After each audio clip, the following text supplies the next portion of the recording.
Hello everyone, कैसे हो आप सब। आशा करता हूँ आप सभी लोग बढ़िया होंगे। तो बच्चों, आज हम अपने प्रयास 2.0 में 2023 के पेपर को सॉल्व करने वाले हैं। देखो, इसका एक हमारा सेकंड पार्ट है जिसमें हमने क्वेश्चन नंबर 81 से लेके 100 तक जो मैथ का पोर्शन है उसको कम्प्लीटली सॉल्व कर लिया है। और इस वाले सेक्शन में बच्चों हम क्वेश्चन नंबर 1 से लेके 80 तक के क्वेश्चन को सॉल्व करने वाले हैं, जिसमें आपके 15 क्वेश्चन हिंदी के, 15 क्वेश्चन इंग्लिश के, 15 क्वेश्चन पर्यावरण के, 20 क्वेश्चन आपके विज्ञान के और 15 क्वेश्चन आपके सामाजिक विज्ञान और जीके से रहेंगे। तो चलिए बच्चों, आज की अपनी क्लास को शुरू करते हैं और पहला ही क्वेश्चन सॉल्व कर लेते हैं जो कि हमारा हिंदी सब्जेक्ट से है। तो पहला क्वेश्चन है दोस्तों हमारा, मुक्त का चंदन घिस मेरे नंदन किस भाषा की लोककृति है। ठीक है, पहला क्वेश्चन है दोस्तों, मुक्त का चंदन घिस मेरे नंदन। देखिए यहाँ पे जो नंदन शब्द है बेटा, वो ब्रिज भाषा का शब्द है। ठीक है, ब्रिज भाषा कहाँ पे बोली जाती है? मथुरा वृंदावन में, जहाँ पे कृष्ण भगवान का जन्म हुआ था। ठीक है, तो मुक्त का चंदन घिस मेरे नंदन एक कहाँ की लोककृति है? ब्रिज भाषा की है। ए ऑप्शन इसका करेक्ट आंसर हो जाएगा। देखो, लोककृति का मतलब होता है किसी विशेष स्थान पर, किसी स्थान विशेष पर जो कहावतें बोली जाती हैं, जो मुहावरे यूज किए जाते हैं, वो सारी लोककृति कहलाते हैं। तो इसका करेक्ट आंसर हो जाएगा ब्रिज भाषा। मुक्त का चंदन घिस मेरे नंदन ये ब्रिज भाषा की लोककृति है। दूसरा क्वेश्चन है दोस्तों, दूसरा क्वेश्चन हमारा बर्तनी से। बर्तनी क्या कहलाती है? देखो, बर्तनी का मतलब होता है सही शब्द छांट कर लिखना। ठीक है, जैसे कि यहाँ पे आशीर्वाद लिखा हुआ है तो हमें बताना है कि आशीर्वाद सही तरीके से कौन से ऑप्शन में लिखा हुआ है।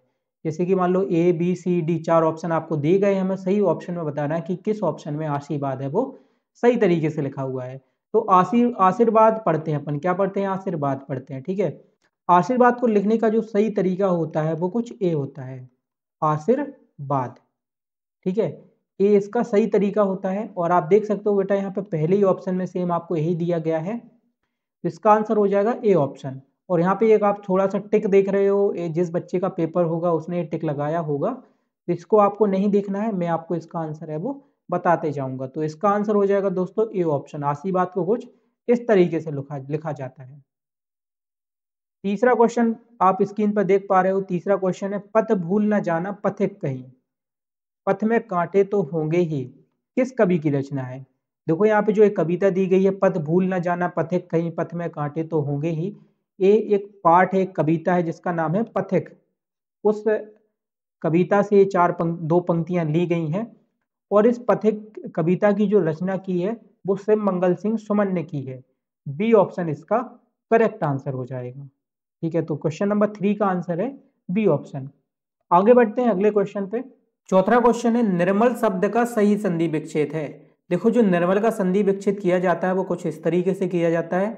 निर्मल का संधि विच्छेद होता है बेटा नी धन मल, ये इसका संधि विच्छेद होता है। और आपको पता है, जहां पे भी जिसके भी संधि विच्छेद में दो बिंदियां आती हैं, वहां पे कौन सी संधि होती है? विषयक संधि होती है।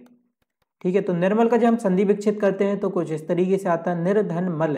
तो इसका जो संधि विच्छेद में बिंदियां आ रही हैं, इस वजह से इसका जो करेक्ट आंसर होगा वो सी ऑप्शन होगा। और इसमें अगर संधि पूछा जाता कि कौन सी संधि है, तो इसमें विषयक संधि है। सी ऑप्शन इसका करेक्ट आंसर हो जाएगा। इसके बाद है क्वेश्चन नंबर 5। क्वेश्चन नंबर 5 में बोला गया है, अपारजिता शब्द में उपसर्ग है। देखो, ये क्वेश्चन बहुत ही ज्यादा कंफ्यूजन वाला क्वेश्चन है। काफी सारे बार मैंने भी इस क्वेश्चन का आंसर है वो गलत बता दिया है, क्योंकि इसमें थोड़ी सी कंफ्यूजन रहती है। बट मैं आपको इसका 100% सही आंसर बता रहा हूं। इसका सही आंसर क्या है? देखो, अपारजिता शब्द का जब हम विच्छेद करते हैं तो कुछ इस तरीके से होता है। ठीक है, आ प्लस आता है और यहाँ पे पराजिता आता है। जो पराजिता है बेटा, वो एक शब्द है। क्या है? शब्द है। और उपसर्ग क्या कहलाते हैं? जो किसी शब्द के आगे जोड़े जाते हैं। तो इस पराजिता शब्द के आगे जो जोड़ा जा रहा है वो आ जोड़ा जा रहा है, इसलिए इसमें जो उपसर्ग होगा वो क्या होगा? आ होगा। तो क्वेश्चन नंबर 5 का जो सही आंसर है, 100% सही आंसर है वो आ ऑप्शन है। ठीक है, आ ऑप्शन क्या हो जाएगा? इसका करेक्ट आंसर हो जाएगा। आगे बढ़ते हैं, अगला क्वेश्चन देखते हैं। अगला क्वेश्चन है प्रश्न नंबर 6, वायु शब्द का पर्यायवाची शब्द नहीं है। इनमें से जो 4 शब्द दिए गए हैं, हमें वायु का शब्द बताना है कि वायु का इनमें से कौन सा पर्यायवाची शब्द नहीं है। जैसे कि अनिल, अनल, समीर और पवन। देखिए, यहाँ पे जो अनिल है, समीर है एंड पवन है, ये तीनों शब्द वायु के पर्यायवाची होते हैं। लेकिन जो अनल शब्द दिया गया है बी ऑप्शन में, अनल होता है आग का, ठीक है, आग, अग्नि का होता है अनल। तो वायु का पर्यायवाची बी वाला ऑप्शन नहीं होगा, अनल इसका करेक्ट आंसर हो जाएगा। 7वां क्वेश्चन है, आत्मविश्वास शब्द में कौन सा समास है? आत्मविश्वास द्वंद्व समास है, द्विगु समास है, तत्पुरुष समास है या फिर अव्ययीभाव समास है?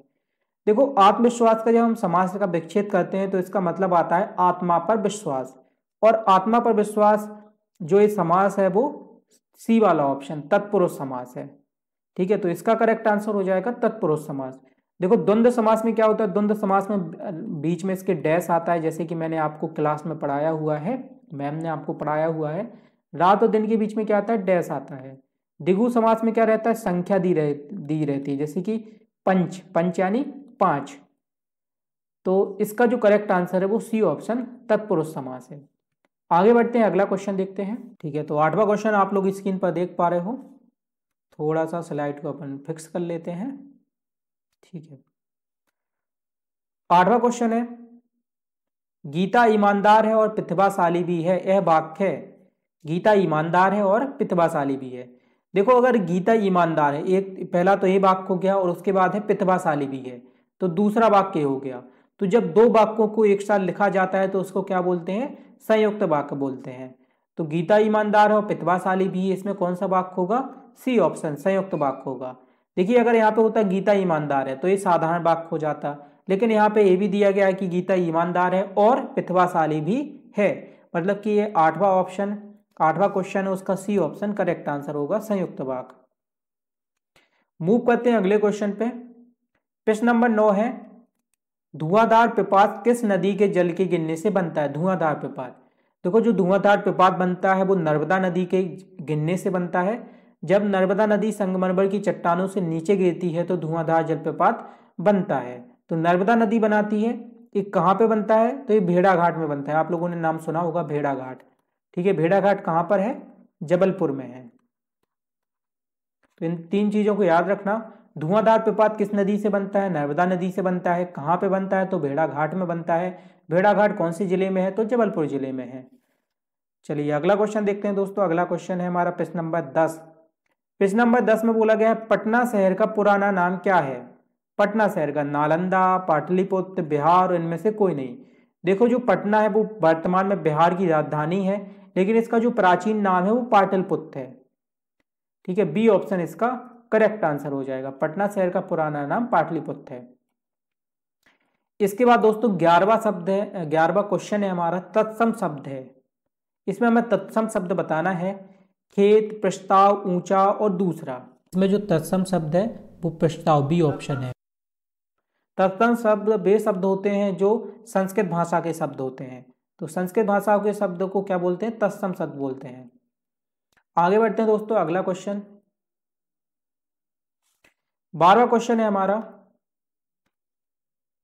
जैसा कि आप लोग स्क्रीन पर देख पा रहे हो। 12वां क्वेश्चन में बोला गया है, भेड़ाघाट पाठ की रचनाकार। भेड़ाघाट पाठ के रचनाकार कौन है? सूर्यकांत त्रिपाठी, निराला, शिवानी, तुलसीदास और माखनलाल चतुर्वेदी। तो भेड़ाघाट पाठ के जो रचनाकार है वो माखनलाल चतुर्वेदी हैं। डी ऑप्शन इसका करेक्ट आंसर हो जाएगा। माखनलाल चतुर्वेदी जी ने ही भेड़ाघाट पाठ की रचना है वो की है। 13वां क्वेश्चन है, अग्रज शब्द का विलोम शब्द बताओ। अग्रज, अग्रज का मतलब होता है बड़ा भाई। क्या होता है? बड़ा भाई होता है, और इसका हमें विलोम बताना है। तो बड़ा भाई का विलोम क्या होगा? छोटा भाई, ठीक है। बड़ा भाई का विलोम तो छोटा भाई ही होगा ना, और छोटा भाई को बोलते हैं अनुज। अग्रज यानी बड़ा भाई और अनुज यानी छोटा भाई, तो इसका आंसर हो जाएगा सी ऑप्शन अनुज। अग्रज शब्द का विलोम है अनुज, 13 का सी ऑप्शन। इसके बाद है 14वां क्वेश्चन, कवि शब्द का सही स्त्रीलिंग रूप है। कवि का सही स्त्रीलिंग रूप क्या है? देखो, कवि बोलते हैं मेल को, ठीक है। पुरुष को क्या बोलते हैं? कवि। और जब कोई महिला कवि होती है तो उसको क्या बोलते हैं? कवयित्री बोलते हैं, ठीक है।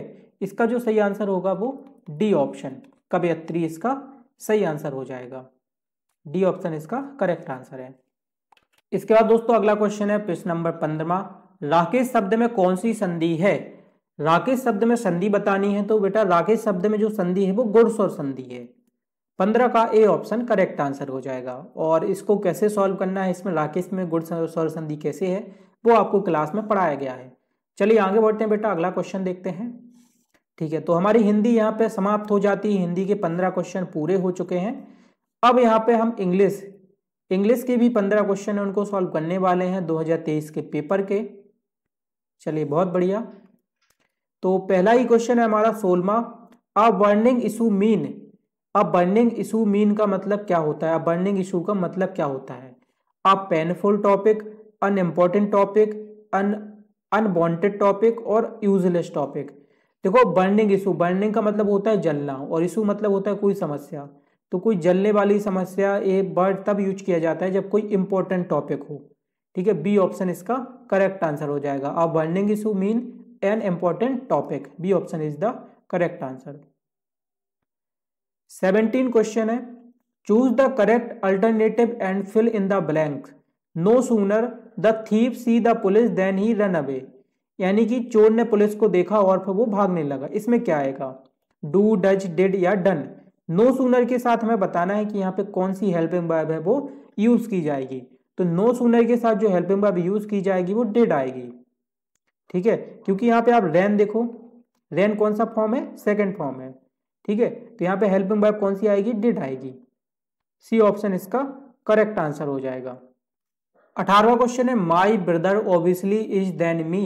यहाँ पे देखो दो ब्लैंक्स हैं। ठीक है, यहाँ पे बताना है Elder older, older Elder, older older और एल्डर एल्डर, ये चार ऑप्शन दिए गए, इनमें से सही बताना है।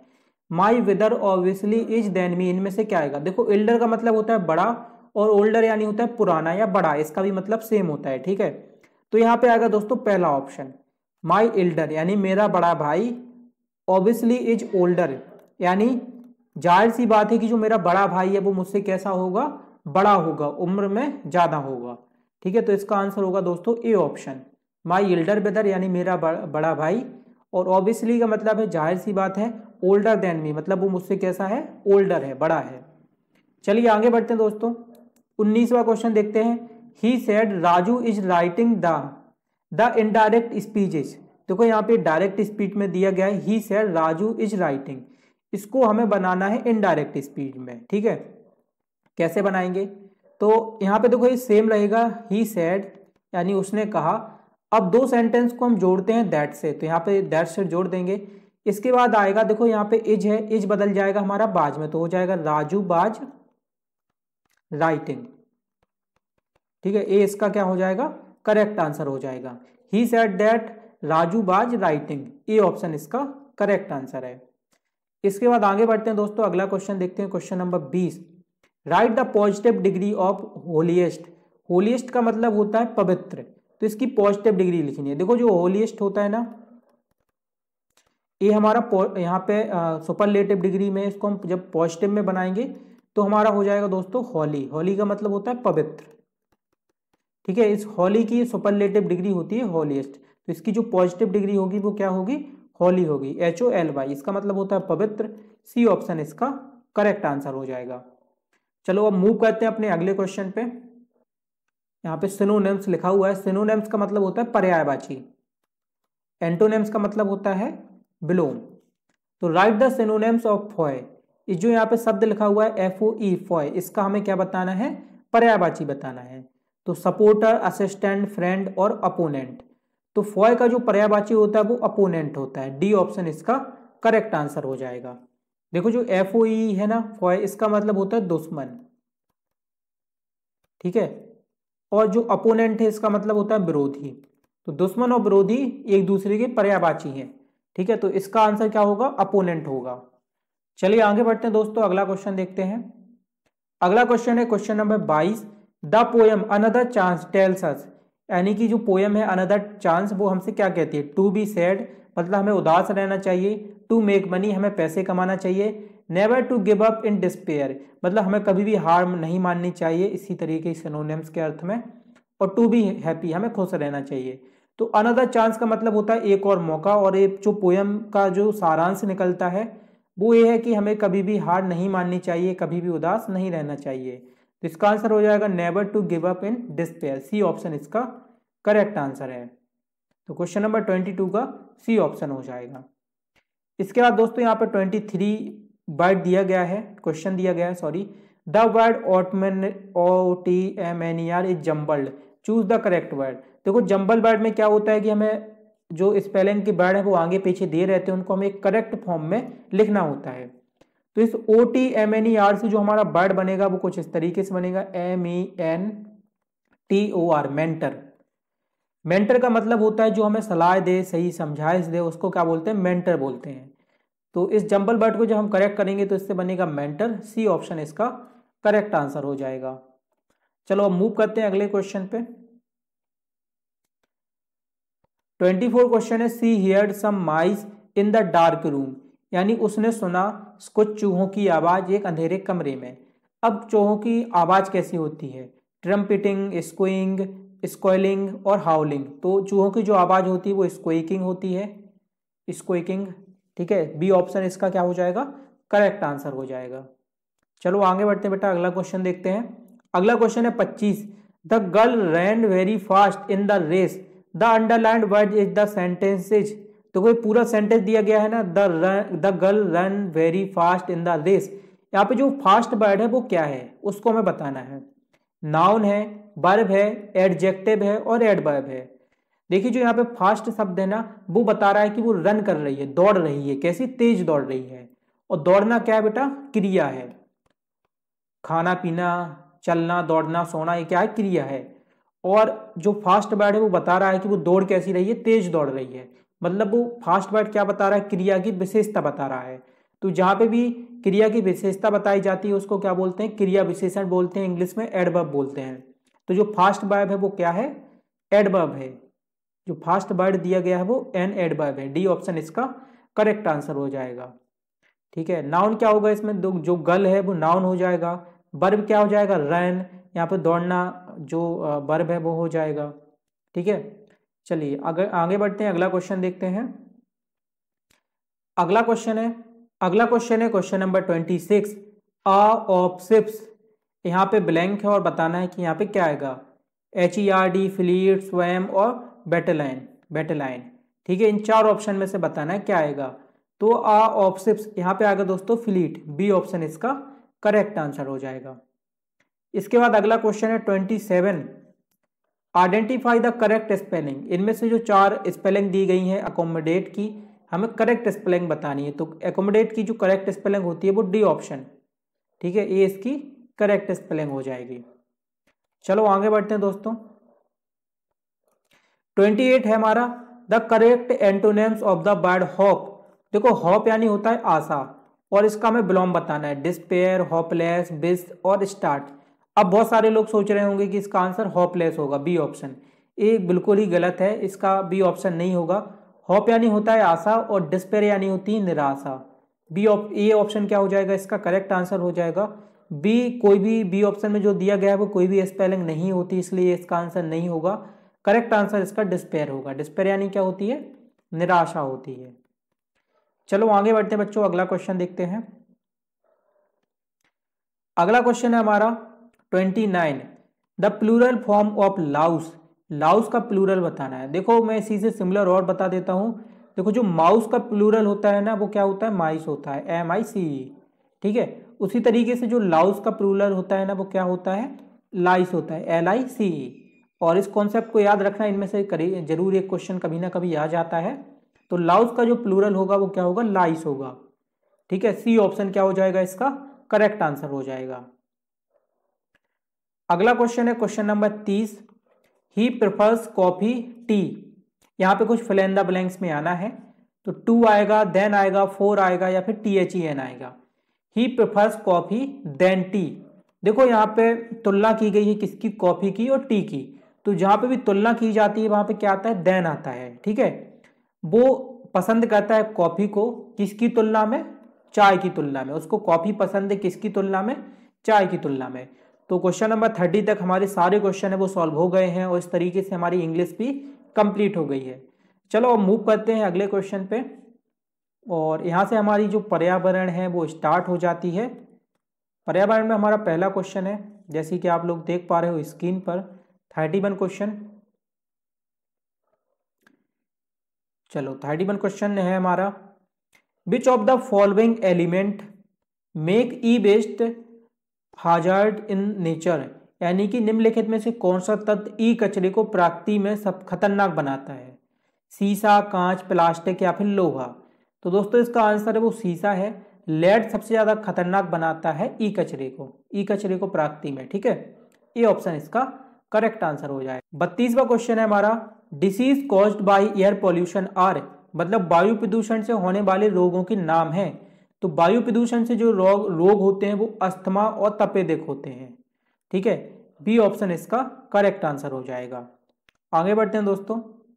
33 क्वेश्चन है हमारा, which state has least forest in India, Bharat में सबसे कम वन किस राज्य में है? छत्तीसगढ़ में है, पंजाब में, हरियाणा में या फिर उत्तर प्रदेश में। तो सबसे कम जो वन है वो किस राज्य में है? हरियाणा में है। सी ऑप्शन इसका करेक्ट आंसर हो जाएगा। इसके बाद 34 क्वेश्चन है हमारा, cactus is a plant, cactus पौधा है, मरुभूमि पौधा, जलीय पौधा, पहाड़ी पौधा और मैंग्रोव पौधा, ठीक है। तो जो कैक्टस है बेटा वो मरुस्थल में होता है। मरुस्थल मतलब जहां पर रेत ही रेत रहती है, रेगिस्तान। तो इसमें क्या होता है, इसमें कांटे होते हैं, और रेगिस्तान में जितने भी पौधे होते हैं उनमें सब में कांटे होते हैं। कांटे क्या करते हैं, पेड़ के अंदर जो पानी रहता है उसको बाहर जाने से रोकते हैं।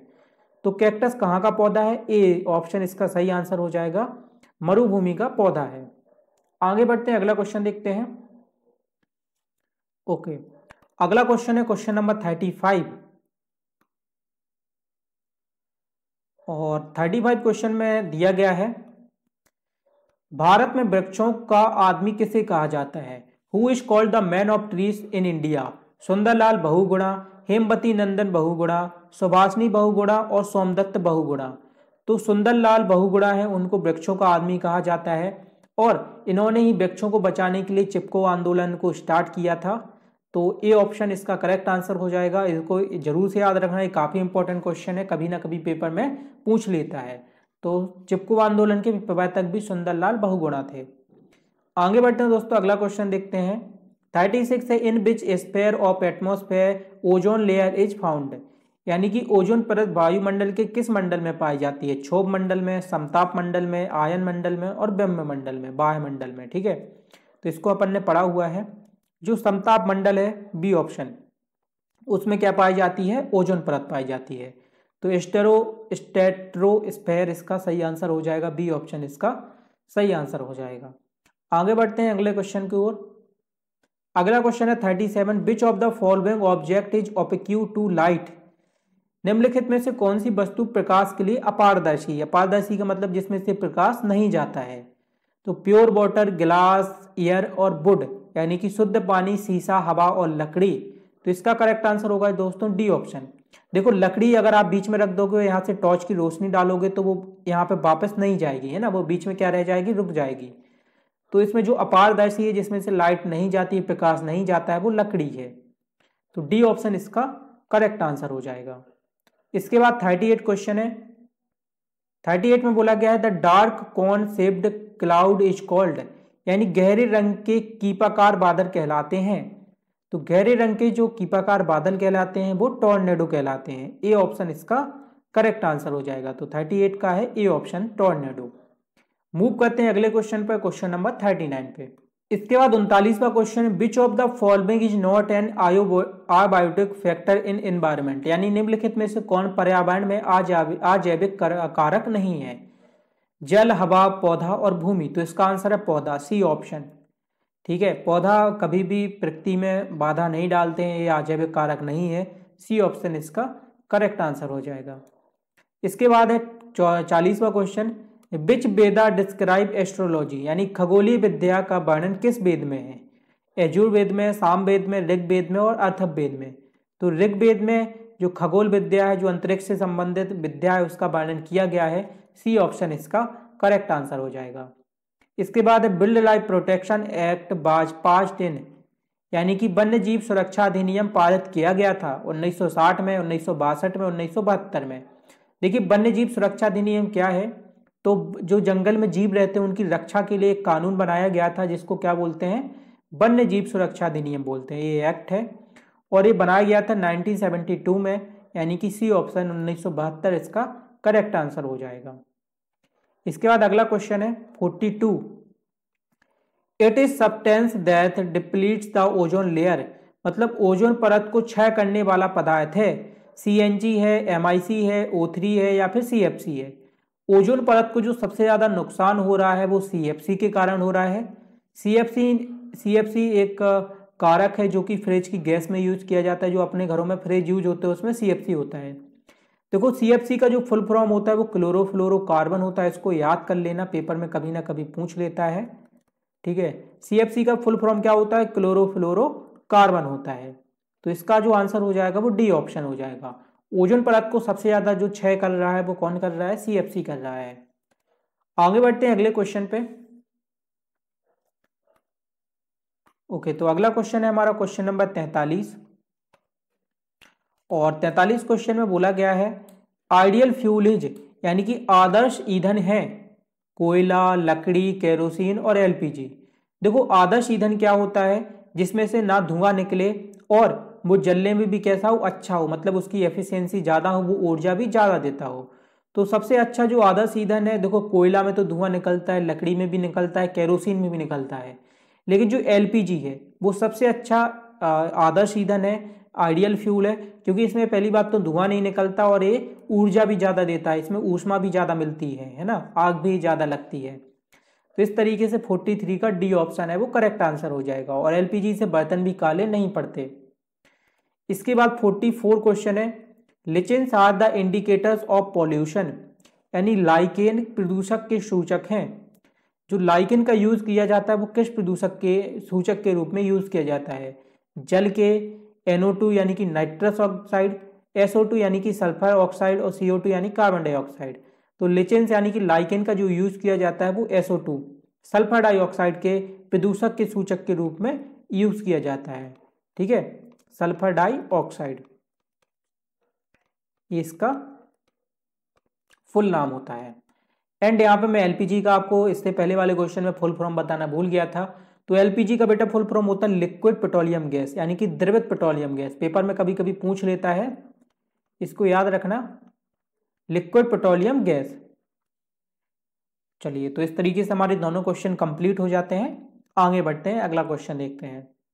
45 क्वेश्चन है largest national park of India, Bharat का सबसे बड़ा राष्ट्रीय उद्यान है मानस, हेमिस, कानाकिसली और जिम कार्बेट।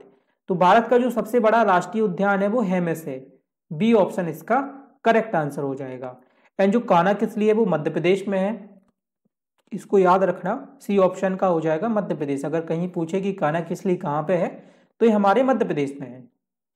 इसके बाद दोस्तों 46 क्वेश्चन है which deity temple is the there in Badrinath Dham, यानी कि बद्रीनाथ धाम में किस देवता का मंदिर है? देखिए बद्रीनाथ में जो भगवान विराजमान है वो हमारे विष्णु जी विराजमान है, बी ऑप्शन इसका करेक्ट आंसर हो जाएगा। ठीक है, केदारनाथ में हमारे शंकर जी विराजमान है, उसी तरीके से बद्रीनाथ में कौन भगवान विराजमान है? विष्णु भगवान है, बी ऑप्शन इसका करेक्ट आंसर है। आगे बढ़ते हैं दोस्तों, अगला क्वेश्चन देखते हैं। अगला क्वेश्चन है क्वेश्चन नंबर 47 क्वेश्चन है दोस्तों, Bansagar dam is built on which river, यानी बाणसागर बांध का निर्माण किस नदी पर हुआ है? चंबल पर, बेतवा पर, सोन पर या केन पर? तो बाणसागर बांध का निर्माण किया गया है दोस्तों वो सोन नदी पर किया गया है, सी ऑप्शन इसका करेक्ट आंसर हो जाएगा। इसके बाद 48वां क्वेश्चन है from which one is aluminium extracted, यानी कि एल्यूमिनियम किस खनिज से प्राप्त होता है? लोहा, मैग्नीज, बॉक्साइट और कोयला। तो एल्यूमिनियम दोस्तों बॉक्साइट से प्राप्त होता है, सी ऑप्शन इसका करेक्ट आंसर हो जाएगा। इसके बाद 49 क्वेश्चन है when was the United Nations established, यानी कि संयुक्त राष्ट्र की स्थापना कब हुई? 13 जुलाई 1942, 12 मई 1948, 10 जून 1948 और डी ऑप्शन है 24 अक्टूबर 1945। तो 24 अक्टूबर 1945 को संयुक्त राष्ट्र की स्थापना की गई, 49 का हो जाएगा डी ऑप्शन। 50वां क्वेश्चन है दोस्तों which of these is the largest production of jute, यानी जूट की फसल का सबसे ज्यादा उत्पादन है उत्तर प्रदेश में, पश्चिम बंगाल में, महाराष्ट्र में और राजस्थान में। जूट की फसल का सबसे ज्यादा उत्पादन कहां पे किया जाता है? तो इसका दोस्तों आंसर है बी ऑप्शन, पश्चिम बंगाल। ठीक है, वेस्ट बंगाल में सबसे ज्यादा जूट का प्रोडक्शन है वो किया जाता है। और पश्चिम बंगाल की वर्तमान में मुख्यमंत्री कौन है? तो ममता बनर्जी, ठीक है। जिनसे रिलेटेड एक वो मीम वायरल होता है उलू लुलू वाला, वो ही इस राज्य की मुख्यमंत्री है, वेस्ट बंगाल की। चलो अगले क्वेश्चन पे पढ़ते हैं। 51 क्वेश्चन है दोस्तों हमारा। ओके, तो यहां से हमारे साइंस के सारे क्वेश्चन आई थिंक स्टार्ट हो जाते हैं। ओके, 51 है, who among the following is the given Eklavya award, यानी कि एकलव्य पुरस्कार निम्न में से किसे दिया जाता है? खेल शिक्षक को, सीनियर खिलाड़ी को, जूनियर खिलाड़ी को, इनमें से कोई नहीं। तो एकलव्य जो पुरस्कार जो दिया जाता है दोस्तों वो जूनियर खिलाड़ी को दिया जाता है। सी ऑप्शन इसका करेक्ट आंसर है। इसके बाद दोस्तों 52 क्वेश्चन है 52, where was the first nuclear test done in India, यानी भारत में पहला परमाणु परीक्षण किया गया था? चंपारण में, चिकमंगलूर में, पोखरण में और श्रीहरिकोटा में। तो 52 का जो आंसर है वो पोखरण में, भारत में पहला परमाणु परीक्षण किया गया था वो पोखरण में किया गया था। 52 का सी ऑप्शन सही आंसर हो जाएगा, ठीक है। और ये इंदिरा गांधी ने करवाया था। चलिए आगे बढ़ते दोस्तों। 53 क्वेश्चन है, how many state touch the border of Madhya Pradesh, यानी मध्य प्रदेश की सीमा कितने राज्यों को स्पर्श करती है? तो मध्य प्रदेश की जो सीमा है दोस्तों वो 5 राज्यों को स्पर्श करती है। अपना मध्य प्रदेश ऐसे है, यहाँ पे उसको उत्तर प्रदेश टच करता है यानी कि यूपी, यहाँ पे उसको छत्तीसगढ़ टच करता है यानी कि सीजी, यहाँ पे उसको महाराष्ट्र टच करता है, ठीक है, यहाँ पे उसको गुजरात टच करता है और यहाँ पे उसको राजस्थान टच करता है। तो इस तरीके से मध्य प्रदेश है वो अपने 5 राज्यों से घिरा हुआ है, यूपी, छत्तीसगढ़, महाराष्ट्र और गुजरात और राजस्थान। तो ये टोटल 5 राज्य है, तो ए ऑप्शन इसका करेक्ट आंसर हुआ। आगे बढ़ते दोस्तों, अगला क्वेश्चन है 54, which city is known as the Manchester of India in the field of textile industry, यानी कि सूती कपड़ा उत्पादन में भारत का मैनचेस्टर कहा जाता है? सूरत को, अहमदाबाद को, हैदराबाद को और जयपुर को। तो सूती कपड़ा में भारत का जो मैनचेस्टर कहा जाता है वो किसे कहा जाता है? अहमदाबाद को कहा जाता है। बी ऑप्शन इसका करेक्ट आंसर हो जाएगा। मूव करते हैं अपने अगले क्वेश्चन पे। अगला प्रश्न है प्रश्न number 55, which gulf is between India and Sri Lanka, यानी भारत और श्रीलंका के बीच कौन सी खाड़ी है? खंबात की खाड़ी, मन्नार की खाड़ी, कच्छ की खाड़ी और इनमें से कोई नहीं। तो भारत और श्रीलंका के बीच में जो खाड़ी है दोस्तों उसको मन्नार की खाड़ी कहते हैं। बी ऑप्शन इसका करेक्ट आंसर हो जाएगा। इसके बाद दोस्तों आगे बढ़ते हैं, अगला क्वेश्चन देखते हैं। अगला क्वेश्चन है प्रश्न number 56, tropic of cancer passes through how many district of Madhya Pradesh, यानी कर्क रेखा मध्य प्रदेश के कितने जिलों से होकर गुजरती है? तो दोस्तों मध्य प्रदेश में जो कर्क रेखा है वो कुल 14 जिलों से होकर गुजरती है। ए ऑप्शन इसका करेक्ट आंसर हो जाएगा। आगे बढ़ते हैं, अगला क्वेश्चन देखते हैं। 57 क्वेश्चन है हमारा, which is the state game of Madhya Pradesh, Madhya Pradesh का राजकीय खेल कौन सा है? देखो यहाँ पर राजकीय खेल पूछा गया है। राजकीय खेल का मतलब होता है राज्य का खेल। देखिए अगर देश के खेल की बात की जाए यानी कि राष्ट्रीय खेल की, तो राष्ट्रीय खेल हमारा हॉकी है, लेकिन यहाँ पर राजकीय खेल की बात की गई है दोस्तों। राजकीय खेल है हमारा मलखंभ। अब ये मलखंभ में क्या होता है? तो मलखंभ में एक खंबा होता है जिसपे एक पहलवान चढ़ता है और उस पर पूरे योग करके दिखाता है, एक्सरसाइज करके दिखाता है, ऐसे पाँव में लटक के वो यहाँ पे टंगा रहेगा, अलग अलग करतब करके दिखाएगा। आपने देखा होगा टीवी में या कहीं पे भी मोबाइल वगैरह में देखा होगा। मलखंभ में क्या होता है, एक पिलर गड़ा होता है मिट्टी के ऊपर, उस पर कोई चढ़ेगा, पहलवान चढ़ेगा और वो पूरे एक्सरसाइज करके दिखाएगा, है ना। तो बहुत अद्भुत कला होती है इस खेल को करने के लिए, अद्भुत कला चाहिए होती है, बहुत प्रैक्टिस चाहिए होती है। तो 56 का है मध्य प्रदेश, 57 का सॉरी, तो मध्य प्रदेश का जो राजकीय खेल है वो मलखंभ है। इसके बाद दोस्तों अगला क्वेश्चन है हमारा 58 में बोला गया Matki dance is prevalented in which region, यानी मटकी नृत्य का प्रचलन किस क्षेत्र में है? ठीक है, मालवा में, छत्तीसगढ़ में, बुंदेलखंड में और बघेलखंड में। तो मटकी नृत्य जो सबसे ज्यादा प्रसिद्ध है वो मालवा में है। मालवा मतलब इंदौर उज्जैन का रीजन। तो 58 का ए ऑप्शन करेक्ट आंसर हो जाएगा। Move to the next question. अगला क्वेश्चन है हमारा 59 एंड 59 क्वेश्चन है दोस्तों हमारा। चलिए थोड़ा सा इसको अपन ओके, तो 59 क्वेश्चन है हमारा, with which digit in Madhya Pradesh does the pin code number of place start, यानी मध्य प्रदेश में स्थानों का पिन कोड किस अंक से प्रारंभ होता है? तो आप कहीं का भी पिन कोड देखिए, मध्य प्रदेश में जो स्टार्ट होता है दोस्तों वो 4 से होता है, ठीक है। ये 6 अंक का पिन कोड होता है जो कि शुरू किससे हो रहा है, 4 से हो रहा है। तो 59 का आंसर हो जाएगा सी ऑप्शन, 4 से स्टार्ट होता है। आगे बढ़ते हैं दोस्तों, 60वां क्वेश्चन देखते हैं। Eight which place in Madhya Pradesh the fair of Jogeshwari Devi is held, यानी मध्य प्रदेश के किस स्थान पर जोगेश्वरी देवी का मेला आयोजित होता है। चंदेरी, मांडू, पोरसा और इनमें से कोई नहीं। तो मध्य प्रदेश में जो जोगेश्वरी देवी का मेला आयोजित होता है वो चंदेरी में होता है, ठीक है। चंदेरी कहाँ पे बेटा, अशोकनगर में है। और चंदेरी इस मेले के लिए तो प्रसिद्ध है ही है, साथ में यहाँ पे साड़ी के लिए भी प्रसिद्ध है, ठीक है। साड़ी के लिए भी कौन सी जगह प्रसिद्ध है, चंदेरी, अशोकनगर में है, अशोकनगर जिला के अंतर्गत आता है। इसके बाद दोस्तों हमारा अगला क्वेश्चन है 61। What type of substance are copper, iron, ETC that conduct electricity, यानी तांबा, लोहा आदि विद्युत का चालन करते हैं, एक किस प्रकार के पदार्थ हैं। सुचालक, कुचालक, अर्धचालक या उदासीन। देखो सुचालक का मतलब होता है जिनमें विद्युत पास होती है, लाइट जाती है। कुचालक का मतलब होता है जिनमें विद्युत नहीं जाती। अर्धचालक का मतलब होता है जिनमें कभी कभी विद्युत जाती है, जब उनको हीट वगैरह, गर्मी वगैरह दी जाती है तब दी जाती है। और उदासीन का मतलब होता है ना तो वो जाती हो और ना ही नहीं जाती हो। तो ये 4 ऑप्शन यहाँ पे दिए गए हैं। देखो तांबा, लोहा आदि विद्युत का चालन करते हैं, तो ये किस तरीके के पदार्थ हैं, सुचालक हैं। सुचालक का मतलब होता है जिनमें से विद्युत बह सकती है, जिन पदार्थों में से। इसके बाद 62वां क्वेश्चन है, विच of the following is a preservative. Preservative का मतलब होता है संरक्षक, जो कि खराब होने से बचाता है।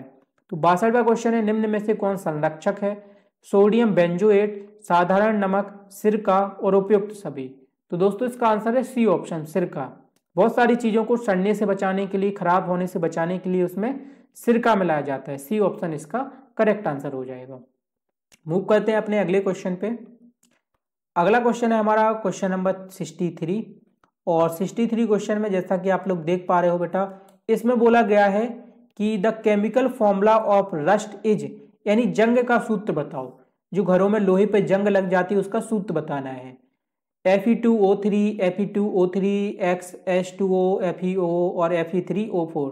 तो जंग का जो सूत्र होता है वो ए ऑप्शन इसका करेक्ट आंसर हो जाएगा। 63 का ए ऑप्शन, Fe3O2, ठीक है। Fe का मतलब होता है आयरन, O3 का मतलब होता है ऑक्साइड, ऑक्सीजन। इसके बाद दोस्तों हमारा 64 क्वेश्चन है, प्रोकैरियोटिक जीव है, ठीक है। अमीबा, पैरामीशियम, जीवाणु और सभी। तो जो प्रोकैरियोटिक जीव होता है वो क्या होता है, जीवाणु होता है। सी ऑप्शन इसका करेक्ट आंसर है। एक्चुअली मैं थोड़ा मैथ का स्टूडेंट हूँ, इसलिए बायो के वर्ड्स लेने में थोड़ी सी प्रॉब्लम होती है, ठीक है। बायो वाला नहीं हूं मैं, मैथ से पढ़ा हुआ हूं। चलो अगला क्वेश्चन देखते हैं 65। Helium, neon and argon are, helium, neon तथा आर्गन है, धातु हैं, अक्रिय गैसें हैं, अधातु हैं और इनमें से कोई नहीं। तो कुछ helium, neon, argon, krypton, radon और जीनान, शायद ये जीनान यहाँ पे आता है, ठीक है। ये जो सारी गैसें हैं ना बेटा, ये अक्रिय गैसें हैं, इनको शून्य समूह भी बोलते हैं। बी ऑप्शन इसका करेक्ट आंसर हो जाएगा, मतलब ये किसी से भी क्रिया नहीं करती है। तो 65 का आंसर हो जाएगा बी ऑप्शन। इसके बाद 66 क्वेश्चन है, प्लांट्स हैज वैक्यूल, यानी पादप कोशिका में रिक्तका होती है, संख्या में एक बड़ी, संख्या में अधिक छोटी, सभी समान रिक्तकाएं और रिक्तका नहीं होती है। तो पादप कोशिका में जो रिक्तका होती है वो कैसी होती है दोस्तों, संख्या में एक होती है और बड़ी होती है। ए ऑप्शन इसका करेक्ट आंसर हो जाएगा, यानी कि 1 इज नंबर एंड लार्ज। चलो मूव करते हैं अगले क्वेश्चन पे, question number 67। Okay, and 67 question में बोला गया है कि विच is the first artificial satellite of India, यानी भारत का पहला कृत्रिम उपग्रह कौन सा है। देखो भारत में जो पहला कृत्रिम उपग्रह बनाया गया था उसका नाम आर्यभट्ट के नाम पर रखा गया था। ए ऑप्शन इसका करेक्ट आंसर हो जाएगा, आर्यभट्ट। इसके बाद 68 क्वेश्चन है, which product of petroleum is used for road construction, यानी पेट्रोलियम का कौन सा उत्पादक सड़क निर्माण हेतु उपयोग में लाया जाता है। मिट्टी का तेल, पैराफिन, मोम, बिटुमेन या स्नेहक तेल। तो जो बिटुमेन होता है इसका उपयोग सड़क बनाने में किया जाता है। 68 का सी ऑप्शन करेक्ट आंसर हो जाएगा। इसके बाद हमारा 69वां क्वेश्चन है, what is the source of the sun's infinite energy, मतलब सूर्य की असीमित ऊर्जा का स्रोत क्या है। देखो सूरज कभी भी अपनी ऊर्जा देना बंद नहीं करता है, अभी ये करोड़ों वर्षों से ऊर्जा दे रहा है। तो इसमें ऊर्जा का स्रोत क्या है, नाभिकीय संलयन है, नाभिकीय विखंडन है, मंदन है या फिर ऑक्सीकरण है। तो साइंटिस्ट के अनुसार जो सूर्य में असीमित ऊर्जा का स्रोत है वो नाभिकीय संलयन है, यानी कि न्यूक्लियर फ्यूजन। ठीक है, न्यूक्लियर फ्यूजन इसका ए ऑप्शन करेक्ट आंसर हो जाएगा। चलो मूव करते हैं बेटा अगले क्वेश्चन पे। अगला क्वेश्चन है प्रश्न नंबर 70। चलो 70 वाले क्वेश्चन को भी देख लेते हैं। ओके, तो 70 वाले क्वेश्चन में बोला गया है विच of the following is example of electromagnet waves, यानी निम्नलिखित में से कौन सा विद्युत चुंबकीय तरंगों का उदाहरण है। एक्स किरणें, अल्ट्रासोनिक किरणें, बीटा किरणें या फिर गामा किरणें। देखो ये बी साइन है ना, इसको बोलते हैं बीटा, और जो बाई वाला साइन होता है इसको बोलते हैं गामा। इस साइंस की लैंग्वेज है। तो निम्न में से जो विद्युत चुंबकीय तरंगे हैं वो एक्स किरणें हैं। ठीक है, जिसको एक्सरे भी बोलते हैं। एक्स जो एक्सरे वाली किरणें हैं वो कौन सी किरणें हैं, इलेक्ट्रोमैग्नेट वेव्स हैं, यानी कि विद्युत चुंबकीय तरंगे। आगे बढ़ते हैं दोस्तों, अगला क्वेश्चन देखते हैं। अगला क्वेश्चन है प्रश्न number 71, carbon, diamond and graphite are together called, यानी कि कार्बन, हीरा तथा ग्रेफाइट एक साथ कहलाते हैं समायवी, अपर रूप, समरूप और समस्थानिक। कार्बन, हीरा तथा ग्रेफाइट। देखो जो कार्बन है, ठीक है, इसी से हीरा बनता है, इसी से ग्रेफाइट बनता है। तो कार्बन की जो हीरा और ग्रेफाइट होंगे बेटा वो क्या होंगे, अपर रूप होंगे। ठीक है, बी ऑप्शन इसका करेक्ट आंसर हो जाएगा, एल्ट्रोट्रॉप्स। इसके बाद 72 क्वेश्चन है, in 1798 Edward Jenner discovered vaccine for, यानी कि सन 1798 में एडवर्ड जेनर ने किस टीके की खोज की थी, खसरा की, पोलियो की, चेचक की या फिर रेबीज की। तो एडवर्ड जेनर ने जिस टीके की खोज की थी दोस्तों वो चेचक था। चेचक का मतलब होता है छोटी माता, है ना। अपने यहाँ पे बुंदेलखंड में, बघेलखंड में या मध्य प्रदेश में उसको छोटी माता बोलते हैं, माता दर्शना बोलते हैं। ठीक है, छोटे छोटे शरीर में पूरे में जो क्या बोलते हैं फुंसी टाइप की निकल आती हैं उसको माता बोलते हैं। तो इस एक बीमारी है जिसको चेचक बोलते हैं, और इसका टीका बनाया था किसने, एडवर्ड जेनर ने। 72 का सी ऑप्शन करेक्ट आंसर हो जाएगा। आगे बढ़ते हैं दोस्तों, अगला क्वेश्चन देखते हैं। ओके, एंड अगला क्वेश्चन है हमारा प्रश्न नंबर 73। 73 में बोला गया दोस्तों, which of the following is polymerise during the formation of PBC, यानी निम्न में से किसका उपयोग पीबीसी के संश्लेषण में किया जाता है। प्रोपीन, एथीन, विनाइल क्लोराइड और मीथेन। पीबीसी के संश्लेषण में जिसका यूज किया जाता है दोस्तों वो एथीन है। बी ऑप्शन इसका करेक्ट आंसर हो जाएगा। इसके बाद दोस्तों 74 क्वेश्चन है हमारा, suicidal bag of cell is called, यानी कोशिका में आत्महत्या की थैली किसे कहा जाता है। माइटोकॉन्ड्रिया, लाइसोसोम, राइबोसोम और गोल्जी का है। तो कोशिका में आत्महत्या की जो थैली कहा जाता है वो लाइसोसोम को कहा जाता है। बी ऑप्शन इसका करेक्ट आंसर हो जाएगा। एंड माइटोकॉन्ड्रिया को क्या क्या बोला जाता है, तो इसको बोला जाता है पावर हाउस। ठीक है, याद रखना इसको, पावर हाउस होता है माइटोकॉन्ड्रिया, और आत्महत्या की थैली यानी सुसाइडल बैग क्या होता है, लाइसोसोम होता है। इसके बाद दोस्तों अगला क्वेश्चन है हमारा 75 क्वेश्चन में बोला गया है, विच of the following can be bitten into thin sheet, यानी निम्न में से किसे पतली शीट में बदला जा सकता है।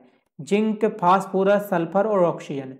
तो देखिए दोस्तों जो धातु होती हैं उनको ही पतली शीट के रूप में बदला जा सकता है। यहाँ पे जो फास्फोरस, सल्फर और ऑक्सीजन है ये सारे दोस्तों अधातु हैं। क्या है, अधातु। जैसे फास्फोरस और सल्फर ये सभी अधातु है, ऑक्सीजन हमारी गैस है। तो 75 का जो आंसर होगा वो ए ऑप्शन होगा, क्योंकि जिंक क्या है बेटा, एक धातु है, और धातु की ही पतली सीटें बनाई जा सकती हैं। ए ऑप्शन इसका करेक्ट आंसर हो जाएगा। 76 क्वेश्चन में बोला गया है कि ascaris bomb lives in which part of the human body, यानी मानव शरीर में एस्केरिस जीव पाया जाता है। आंत में, अमाशय में, याकत में और वृक्क में, यानी कि आइंस्टाइन, स्टोमक, लीवर और किडनी। तो आंत में पाया जाता है बेटा, एस्केरिस जो जीव है वो आंत में पाया जाता है। ए ऑप्शन इसका करेक्ट आंसर हो जाएगा। इसके बाद दोस्तों 77 क्वेश्चन है, east is used in the production of the following, यानी ईस्ट का उपयोग निम्न में किसके उत्पादन में किया जाता है? कार्बोहाइड्रेट में, एल्कोहल में, अम्ल में और O2 में। तो ईस्ट का उपयोग किया जाता है दोस्तों एल्कोहल यानी कि दारू बनाने के लिए, शराब बनाने के लिए। बी ऑप्शन इसका करेक्ट आंसर हो जाएगा। इसके बाद 78 क्वेश्चन है, reproduction of binary fission takes place in, द्विविखंडन के द्वारा जनन होता है मेढक में, तारा मछली में, मनुष्य में और अमीबा में। तो दोस्तों अमीबा में द्विविखंडन के द्वारा जनन होता है। देखिए क्या होता है कि पहले एक अमीबा पूरा रहता है, उसके बाद क्या होता है दोस्तों ये दो पार्ट्स में ऐसे डिवाइड हो जाता है, ठीक है, तो इसको बोलते हैं द्विविखंडन। तो द्विविखंडन के कारण जो जनन होता है वो अमीबा में होता है। मूव करते हैं अगले क्वेश्चन पे, एंड अगला क्वेश्चन है हमारा 79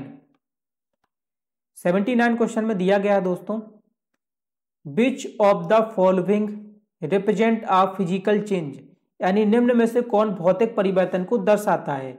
लोहे में जंग लगना, बर्फ का जमना, कोयले का जलना और ये सभी। भौतिक परिवर्तन को कौन दर्शाता है दोस्तों? भौतिक परिवर्तन का मतलब होता है कि वो परिवर्तन हो जाए और वापस से उसको उसी अवस्था में लाया जाए, ठीक है। जैसे कि इसमें जो सी और बी ऑप्शन है बर्फ का जमना। देखो बर्फ को अपन जमा देते हैं, ठीक है, मान लो बर्फ बन गई, बर्फ से पिघल जाएगी तो पानी बन जाएगा, एंड पानी को फिर से जमा देंगे तो बर्फ बन जाएगी। ये परिवर्तन क्या कहलाता है? भौतिक परिवर्तन कहलाता है। जैसे कि मान लीजिए यहाँ पे सी ऑप्शन दिया गया है कोयले का जलना। कोयले को अगर आपने एक बार जला दिया तो वापस से आप उसको कोयला नहीं बना सकते, ठीक है, जली हुई चीज को कोयला नहीं बना सकते। तो भौतिक परिवर्तन वह परिवर्तन कहलाता है जिसको एक बार अपन वो हो भी जाए तो अपन उसको वापस से पुनः उसी अवस्था में ले पाए, ठीक है। तो इसका आंसर हो जाएगा C option, sorry B option हो जाएगा इसका, बर्फ का जलना। आगे बढ़ते हैं दोस्तों, अगला क्वेश्चन है हमारा, विटामिन सी की कमी से होने वाला रोग है, विटामिन सी डेफिशिएंसी डिसीजेज। तो विटामिन सी की कमी से कौन सा रोग होता है? बेरी, रिकेट्स, स्कर्वी और गोआइवाइटर।